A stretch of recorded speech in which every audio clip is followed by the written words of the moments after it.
اس میں کتب قیمہ ہیں، تمام دائمی صداقتیں ہیں. بس اس پہلو سے یہ مضمون سورہ نساء کی اس آیت سے خوب کھل جاتا ہے کہ خاتم کا مطلب کیا ہے اور آئندہ کیا ہونے والا ہے. اللہ فرماتا ہے وَمَن يُطِعِ اللَّهَ وَرَسُولَهُ، جو کوئی بھی اللہ کی والرسول اور اس رسول محمد مصطفیٰ کی اطاعت کرے گا. بڑا زبردست عنوان لگا ہے. کیا آپ خیال کر سکتے ہیں کہ ایسے لوگوں کو جو خدا اور رسول محمد کی اطاعت کرے ان کو سزا ملے گی، ان کے درجے گھٹائے جائیں گے؟ کیا ہو سکتا ہے؟ یہ سوال ہی نہیں پیدا ہوتا. یہ عنوان بتا رہا ہے کہ بہت بڑے انعام کا اعلان کیا جا رہا ہے، اور باقی آیت بالکل یہی بات کر رہی ہے. اولئک مع الذین انعم اللہ علیہم، اب بس یہی لوگ ہوں گے جن پر خدا انعام فرمائے گا. انعام کے لیے اب اللہ اور محمد رسول اللہ کی اطاعت لازم قرار دے دی گئی ہے. مع الذین انعم اللہ علیہم، مگر ہوں گے وہ کون لوگ؟ من النبیین، ایسے لوگ اطاعت کرنے والے نبیوں میں سے ہوں گے. والصدیقین، اور صدیقوں میں سے ہوں گے. والشہداء، اور شہیدوں میں سے ہوں گے. والصالحین، اور صالحین میں سے ہوں گے. وحسن اولئک رفیقا، ان سے بہتر ساتھی اور کس کو کیا نصیب ہو سکتا ہے. یہ ہے آیت خاتم النبیین کا مفہوم جو قرآن سے اس شان کے ساتھ ثابت اور واضح ہے. اور بھی بہت سی آیتیں ہیں مگر پھر بات بہت لمبی ہو جائے گی. میں نے حدیث کی بھی بات کرنی ہے، آپ نے چھیڑی تھی. یہ درست ہے، حدیثیں ایسی ہیں جن میں رسول اللہ صلی اللہ علیہ وسلم نے فرمایا لا نبی یا بعدی، قطعیت کے ساتھ. اب قرآن میں تو تضاد ہو نہیں سکتا، جیسا کہ میں نے دکھا دیا ہے بھی نہیں. یہ معنی قرآن کی روح سے سچے ثابت ہو گئے. پھر حدیث کا قرآن سے کیسے تضاد ہو گیا؟ حضرت صلی اللہ علیہ وآلہ وسلم نے جو سب سے زیادہ قرآن کو سمجھتے تھے، ان باتوں کو دیکھنے کے باوجود، من یطع اللہ کی آیت کے نزول کے باوجود، یہ کیوں فرمایا کہ لا نبی یا بعدی، میرے بعد کوئی نبی نہیں ہے؟ مگر کیا صرف یہی فرمایا یا کچھ اور بھی فرمایا تھا؟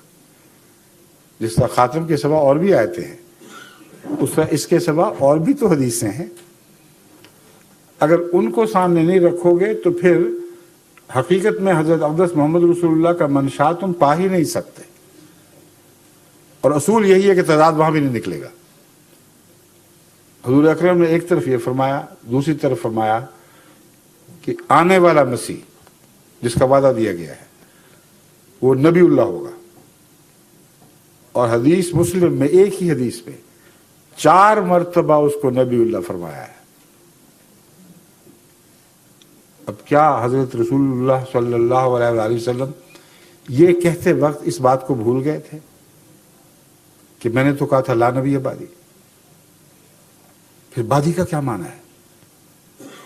ایک اور حدیث ہے جو علماء آپ کے سامنے نہیں رکھتے، جو سارے تضاد کو حل کر دیتی ہے.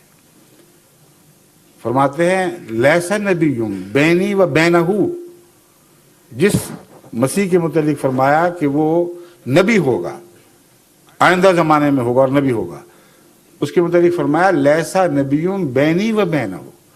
جب میں کہتا ہوں میرے بعد نبی نہیں تو یہ مراد نہیں ہے کہ وہ بھی نبی نہیں ہے، میرے اور اس کے درمیان کوئی نبی نہیں ہے.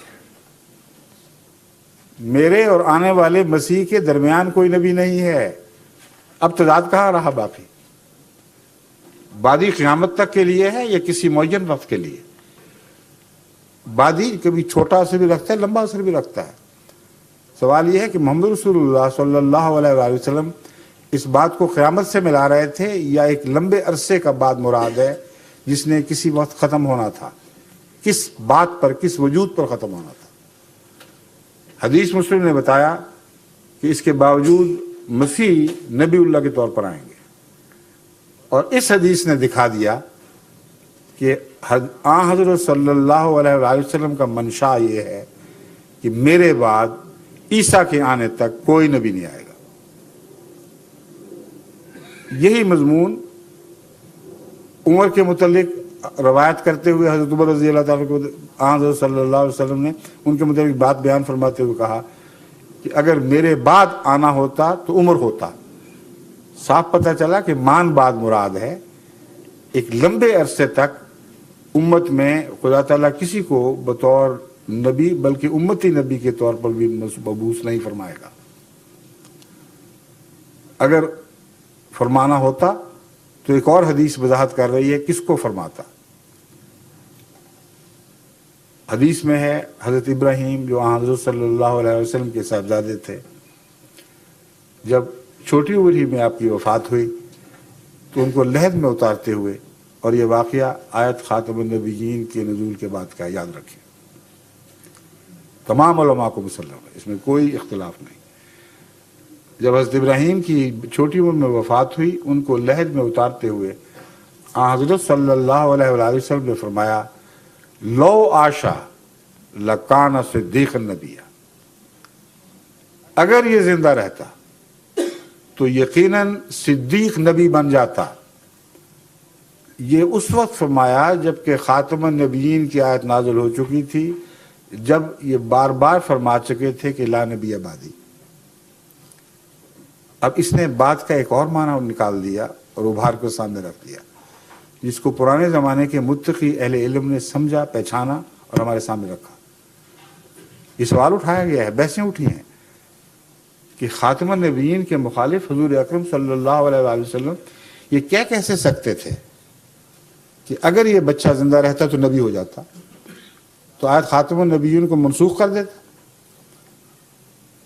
علماء نے اس پر غور کر کے یہ نتیجہ نکالا اور خوب کھول دیا کہ مراد یہاں بعد سے مراد زمانی بعد نہیں یا لا نبی آبادی کے معنی، اس کا مطلب ہے میرے مخالف، مجھے چھوڑ کر، مجھ سے ہٹ کر۔ اب ایک اور معنی سامنے ابھرے جو نہ صرف عربی کے مطابق مسلم بلکہ قرآن کریم میں انہی معنوں میں استعمال ہوا ہے لفظ بعد۔ قرآن کریم فرماتا ہے فَبِأَيِّ حَدِيثٍ بعد اللہ و آیاتہ یؤمنون، اللہ کے بعد اور اس کی باتوں کے بعد، اس کے نشانات کے بعد پھر اور کس بات پر ایمان لاؤ گے؟ تو کیا لوگوں نے اللہ کا بعد دیکھنا تھا؟ کیا اللہ کو کوئی بعد ہے؟ یہی حدیث ان محققین نے جنہوں نے اس بات پر بحث چھیڑی ہے اپنی تائید میں پیش فرمائی ہے۔ یہی قرآن کی آیت کہتے ہیں دیکھو تم بات کا مطلب نہیں سمجھ رہے، بات سے مراد یہ ہے میں آخری رسول ہوں، صاحب شریعت، آخری رسول ہوں جس کا فرمان قیامت تک چلے گا، اس لیے مجھ سے ہٹ کر، مجھ سے الگ ہو کر دنیا میں کبھی کوئی نبی نہیں آئے گا۔ آئے گا تو غلام آئے گا، آئے گا تو میری ہدایت اور قرآن کی ہدایت کے تابع اس کے دائرے کے اندر آئے گا۔ اس لیے یہ حدیث کہ لو عاشا لکانا صدیق النبیہ، اس میں کوئی تضاد نہیں۔ تضاد کیسے ہو گیا؟ یہاں تو بعد زمانے کا تھا ہی نہیں۔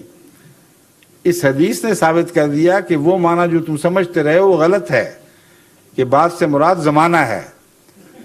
بار بار آپ نے تاکید فرمائی کہ میری امت، میرا حکم آخری ہیں، اس کو چھوڑ کر اس کے مخالف اب کبھی کوئی دنیا میں نبی نہیں آ سکتا۔ امتی اور غلام نبی آ سکتا ہے، اس لیے میرا بیٹا اگر بڑا ہوتا تو سب سے زیادہ میرا مطیع ہوتا اور لازماً اس کو نبوت عطا ہوتی۔ اب دیکھیں کس شان کے ساتھ قرآن اور حدیث مل کر سارے تضادات دور کر دیتے ہیں جو اس وقت